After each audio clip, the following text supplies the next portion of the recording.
25 ఏళ్ల ప్రయాణం, 14 ఏళ్ల ఉద్యమం, ప్రత్యేక తెలంగాణ సాధన.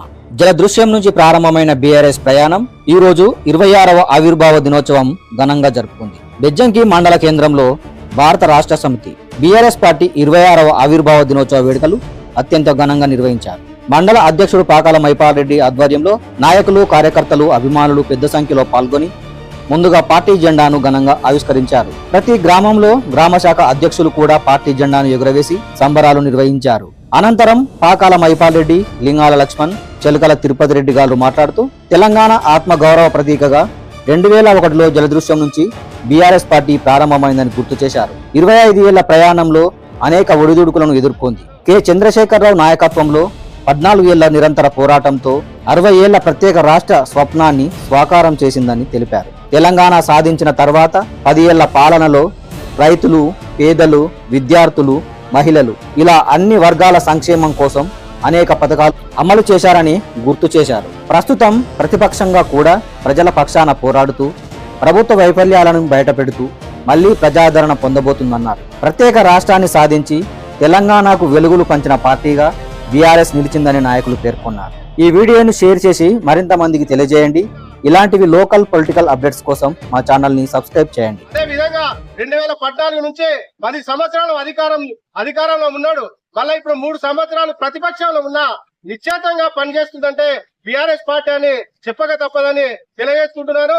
మనము కూడా మన అందరము రానున్న రోజులలో మన పార్టీ అధికారంలోకి రాక తప్పకుండా మనం ఏ కార్యక్రమం తీసుకున్నా పెద్ద ఎత్తున సంఖ్యలో పాల్గొని మన బీఆర్ఎస్ పార్టీని విజయపథంలో నడపాలని తెలియజేసుకుంటూ జై తెలంగాణ.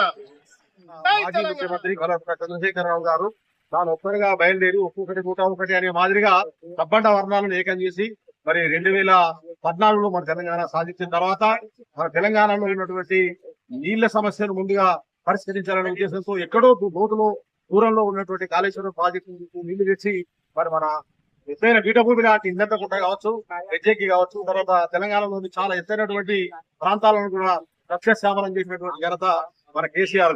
నీళ్లు ఇవ్వడమే కాదు, రైతులకు కావాల్సిన నీళ్లతో పాటు విద్యుత్ కావాలి, అదే విధంగా డబ్బులు పెట్టుబడి సాయం కావాలనే ఉద్దేశంతో ముఖ్యమంత్రి కాగానే మరి పెట్టుబడి సాయానికి గాను రైతు బంధు అని, అదే విధంగా రైతు బీమా అని ఇలా అనేకమైనటువంటి సంక్షేమ కార్యక్రమాలు తెచ్చి ఇవాళ మరి తెలంగాణను సస్యశ్యామలం చేసినటువంటి ఘనత మన కేసీఆర్ కే దక్కుతుంది. మరి కేసీఆర్ ఒక 10 సంవత్సరాల పరిపాలనలో తెలంగాణ ఎంతో అభివృద్ధి చెందింది. మరి 10 సంవత్సరాల పాలనలో సరే ప్రజలకు ఎంత విసుగొచ్చిందో ఏమో తెలియదు కానీ మరి మన టిఆర్ఎస్ ఓడిపోవడము, కాంగ్రెస్ వచ్చిన తర్వాత మరి ఈనాడు పరిస్థితి చూస్తే రైతు బంధు రావడం లేదు.